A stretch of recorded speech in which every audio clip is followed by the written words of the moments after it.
مخکې له دې چې ویډیو ته لاړ شو له تاسو څخه هیله کوم چې زموږ یوټیوب چینل سبسکرایب کړئ. نو د سبسکرایب کولو لپاره به لومړی راشئ دا سره بټنه سبسکرایب به کلیک کړئ.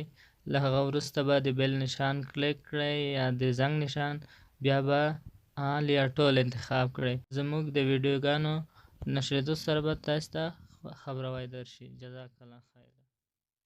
امریکایان چې کله افغانستان ته راغلل، د افغانستان ځمکه او فضا ټوله دوی اشغال کړه. تر نن ورځې پورې هماغه د امریکایانو لخوا د افغانستان ځمکه او فضا اشغال شوې ده. امریکایان چې کله افغانستان ته راغلل، په لومړي سر کې د دوی پلان داسې و چې باید افغانان وروزل شي او د جګړې بار افغانان اوچت کړي.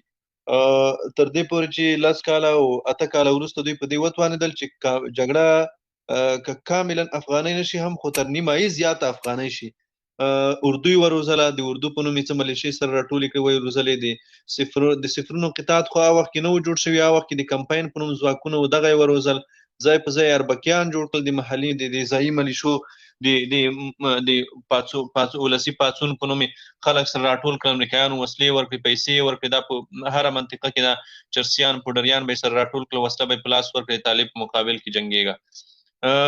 تر دې پورې چې نن موږ وینو چې جګړه په کلي ډول، یعنی که چېرته ووایو چې په کلي ډول د افغانانو ترمنځ ده، نو دا خبره بس رښتیا وي، ځکه چې په تېر یوه کال کې تاسې ولیدل چې په امریکایانو اعتراف وکړو چې په تېر یوه کال کې یو افغانی هم نه ده وژل شوی، یو امریکایي سرتېری هم نه ده وژل شوی.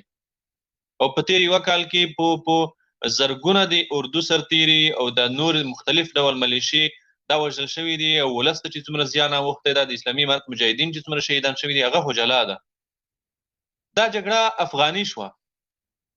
د جګړې شکل، ظاهري شکل بدل شوی، خو د جګړې اهداف نه دي بدل شوي. د جګړې قومندو نه ده بدله شوې. جګړه د 2000 لومړي کال نه تر نن ورځې پورې امریکایانو پیل کړې ده. امریکایان رهبري کوي، کومندوی د امریکایانو په لاس کې ده تر نن ورځې پورې. تاسې وینئ سکاټ میلر د هیواد د دفاع وزیر په رول کې کله مزار ته سفر کوي، کله قندهار ته کوي، کله غزنی ته کوي، کله هرات ته کوي، کله فاریاب ته کوي، کله یو ولایت ته کوي، کله بل ولایت ته کوي، د دفاع وزارت په رول کې. او کله چې د اردوګانو قومندانان معرفي کیږي، په ځای د دې چې هلته دفاع وزیر باید شتون ولري، نه، هلته سکاټ میلر شتون لري. سکاټ میلر مراسمو ته حاضریږي. ځکه دا نو د جګړې تر شا قومنده، تمویل او تسلیح اهداف هماغه امریکایي دي چې 2000 لومړي کال کې کومه جګړه پیل شوې وه. نو د جګړې د ظاهري شکل د بدلون سره د جګړې حکم نشي بدلیدی، د جګړې هویت او ماهیت نشي بدلیدی. هماغه جګړه ده چې د تروریزم په نوم شروع شوې وه، هماغه جګړه ده چې د ترهګرو په خلاف شروع شوې وه، هماغه جګړه ده چې د امریکا د امنیت لپاره شروع شوې وه، هماغه جګړه ده چې د اروپایي هیوادونو د لویدیځ د امنیت په خاطر شروع شوې وه، چې نن په څرګنده د دغې فوز د ملیشو اعلی سرقومندان وایي، چارواکي وایي چې موږ د نړۍ امنیت په لومړۍ کرښه کې یو، موږ د امریکا امنیت ساتو، موږ د نړۍ امنیت ساتو، موږ د واشنګټن امنیت ساتو. نو چې ته د امریکا او د واشنګټن امنیت ساتي، خو هماغه جګړه ده چې د امریکا او واشنګټن د امنیت لپاره پیل شوې وه. څرګنده ته په خپله خوله اعتراف کوي د دې جګړې هویت او ماهیت هماغه ده، صرف شکل ظاهري شکل یې بدل شوی نه. مخکې جګړه د امریکایانو په غاړه وه، اوس جګړه د افغانانو غاړې ته ولوېده، شاته قومندو د امریکایانو په لاس کې ده. تاسې به دا نن ورځې اوس راپور اورېدلی وي، راپور به م لیدلی وي، امریکایي رسنۍ راپور ورکړی ده چې که چېرته امریکایي مشاورین د افغان پیلوټانو سره په څنګ کې نه وي ورسره، دوی یوه میاشت هم جنګ نشي کولی. یوه میاشت جنګ هم نشي کولی، او یوه میاشت هم خپل جنګي میشن مخته نشي وړلی، تر کله څه وخته پورې چې دوی سره امریکایي مشاورین نه وي ورسره.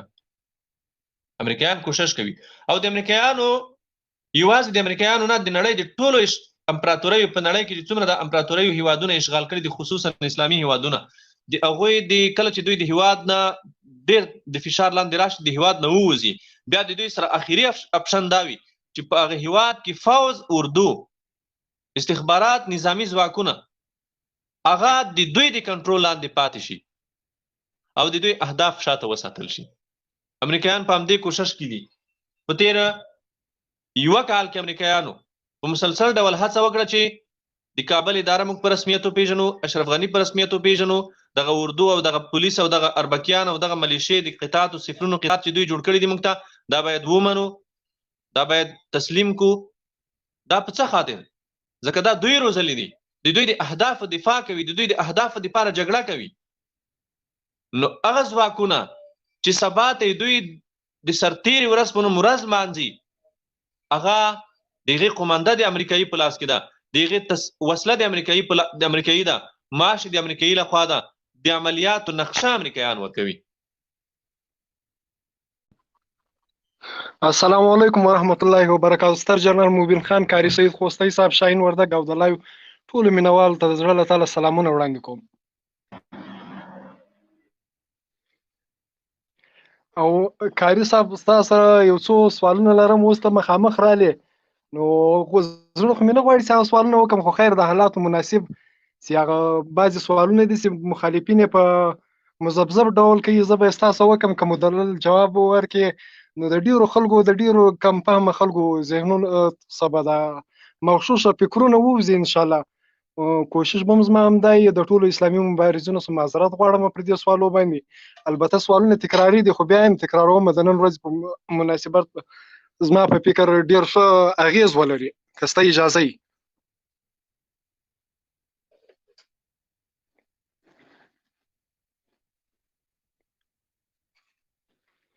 مهرباني وکړه قاري صاحب هم غږ اوري، تاسو سوال وکړئ.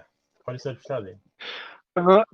کاری صاحب یو سړی یو مسلمان د هغه پر ملک باندې حمله وشي، د هغه پر وطن پر خاوره باندې کفار راسي حمله وکړي، د هغه پر ملک باندې جوړ نظام یې هغه به وروسته پرېږدي چې اسلامي نظام یا بل څنګه نظام یا هر رنګه نظام، خو دا سړی مسلمان یې، ملک مسلمان یې، کفار راسي د هغه پر ملک حمله وکړي او دی په هغه حمله کې د کفارو ملګرتیا وکړي، د هغه کفارو سره معاش اخلي، د هغه کفارو سره وردی اخلي، د هغه کفارو سره روزنه کېږي، د هغه کفارو سره اولاد تربیه سي، د هغه کفارو سره هر څه د ده وشي، دی اخر دې هته ورسېږي چې دی یو مارشال سي یا جنرال سي یا داسې نومان به نه، خو خیر هغه ډېرې خبرې دي، او بیا دی اخري په دغه سب کې ووژل سي، چې ووژل سي بیا دا نور راولاړ سي د شهادت نوم ورکوي.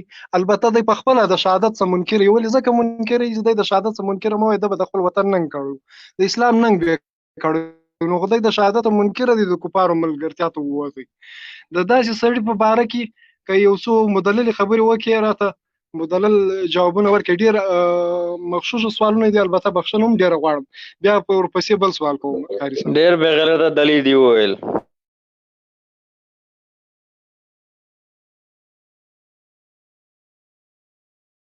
قاري صاحب محترم سوال هم واخیسته.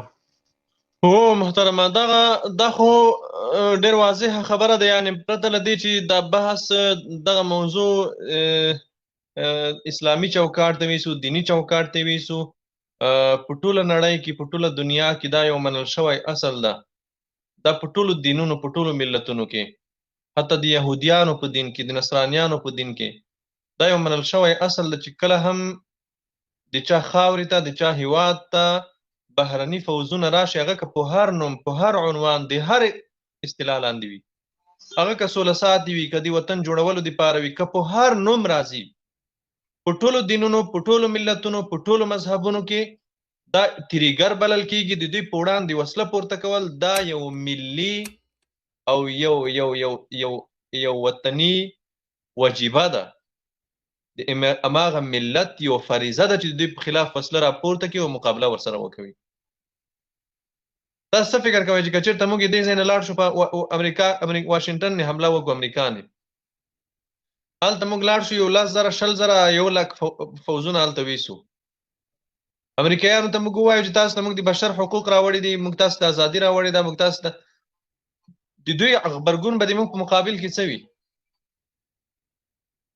دوی به موږ ته څه په کوم نظر ګوري؟ دا د ټولو ملتونو د ټولو قومونو په منځ کې منل شوی اصل ده، پرته له دې نه چې موږ په دا مسله باندې دیني بحث وکړو. او د افغانستان په تاریخ کې، د نړۍ په تاریخ کې چې د دې پردي یرغلګرو سره چا کومک کړی ده، هغه ګوډاګی یادېږي، هغه غلام یادېږي، هغه واجب القتل ده، هغه باید ووژل شي، په سخت مرګ باید ووژل شي، ځکه هغې د خپل کور جاسوسي پردي یرغلګر ته کړې ده، هغې خپل ناموس خرڅ کړی ده، خپل هیواد یې خرڅ کړی ده، خپله خاوره یې خرڅه کړې ده، خپل ملي ارزښتونه یې خرڅ کړي دي. دا سړی په دې ټولنه کې د کینسر مثال لري، دا سړی د دې هیواد په بدن کې د یوې دانې مثال لري چې دا باید پاکه شي، صفا شي، او دا سړی دغه ډول انسانان باید د منځه یوړل شي.